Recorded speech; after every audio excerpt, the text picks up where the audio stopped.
Ceasefire now! Ceasefire now!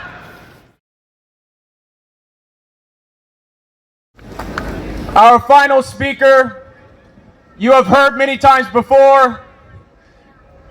She is from Gaza. She is the president of the Edinburgh University Justice for Palestine Society.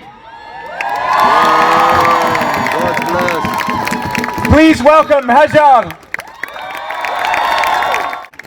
4 weeks, nearly 5 weeks into the Israeli occupation forces' genocidal massacres, slaughters on the people of Gaza, and it has been made abundantly clear that Israel's impunity knows no bounds whatsoever. I mean, I have seen missiles fired into Gaza that don't just explode, covered in blades, meant to slice people's bodies, amputate kids.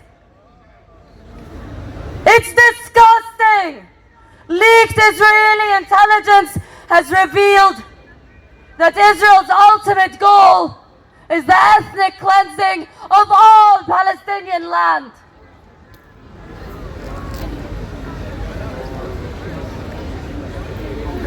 It's not about Hamas. I repeat, it's not about Hamas. The average age of civilians killed in Gaza is 5 years old. 5 years old! Wake up! Wake up! And they refuse to even call for a ceasefire. A bare minimum which would still fail to address and let alone dismantle Israel's 75-year occupation of Palestine and the most brutal siege in modern history. The West's complicity is not merely a passive one. The US continues to send billions and billions of dollars in aid to Israel. Israeli arms manufacturers continue to operate on British land. And Zionist propaganda is unrepentantly platformed by mainstream media. Western institutions are aiding and abetting Israel's crimes by persistently mislabeling Palestinian resistance to the longest ongoing military occupation in modern history as terrorism.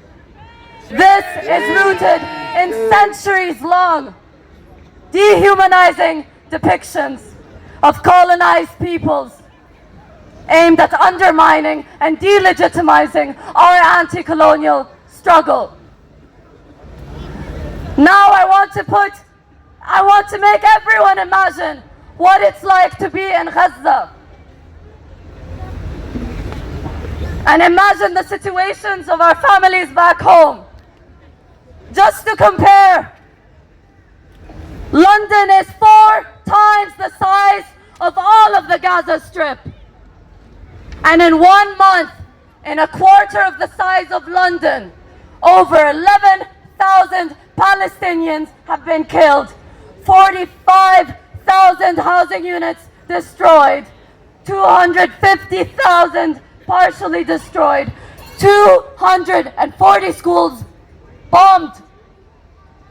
The main Islamic university bombed, 40 hospitals damaged, 16 hospitals and increasing out of service, no electricity, no fuel. 26,000 injured. Injured doesn't just mean a scab, it means amputees. It means people bleeding to death. And there is no medicine, there is no anesthesia. In the West Bank, over 160 have been killed, 2,200 wounded, 2,000 detained. And in Gaza, for every square kilometer, 70 tons of bombs have been dropped. 70 tons. These are the facts, the statistics, the numbers. But I want you to empathize with us. So for the sake of that, I'll tell you how my family is doing back home in Gaza. The few times we get to call them when there is signal, we are assured that most of them are still alive.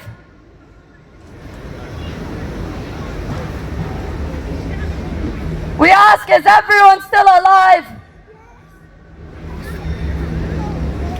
My family on my grandfather's side have become refugees for the 4th time.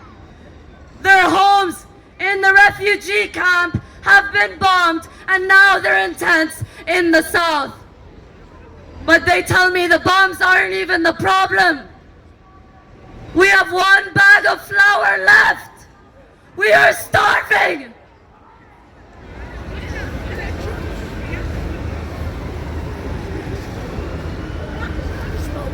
My cousins have witnessed 5 wars and now a genocide. They've been all uprooted again and again. And they're living in tents in the south of Gaza. The Nakba never ended. What happened in 1948 continues to this day. We saw the videos 2 days ago. Everyone leaving their homes with their hands up.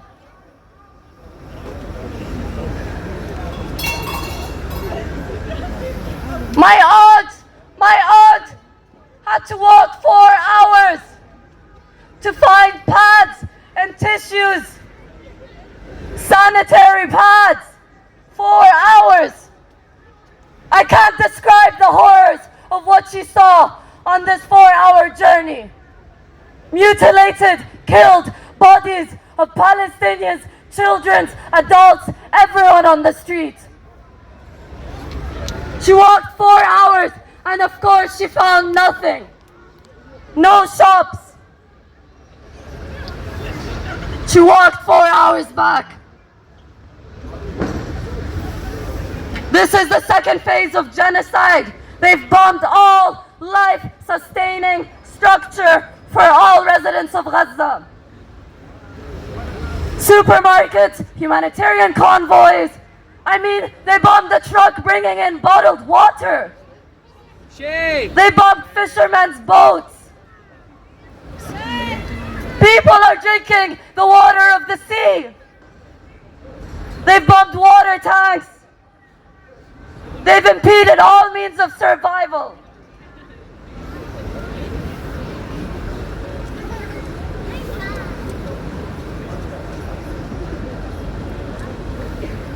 We need to be angry. We need to be so furious. Every single day this continues with absolute impunity. We need to be furious.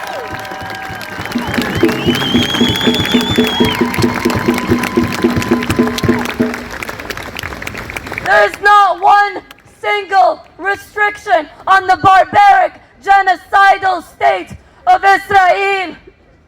And you expect me to criticize or restrict with so much of even a word the men defending me and mine and the land that so much loves me.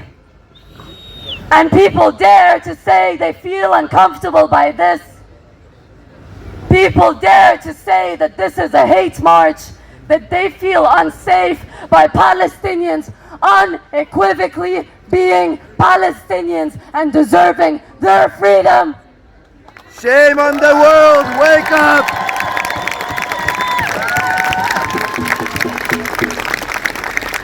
The struggle has been imposed on us, and to resist is to survive.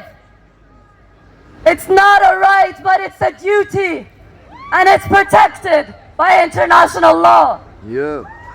We will never forgive. Never, ever in our lifetime, we will never forget. Lan narhal. We will not leave our lands. And everyone in the diaspora has the right to return. We will return. Justice, peace. From the river to the sea. Palestine will be free. It's not a chant, it's a promise.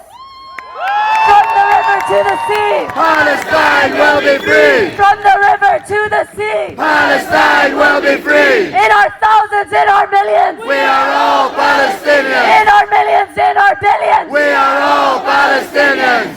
From the river to the sea. Palestine will be free. Inshallah.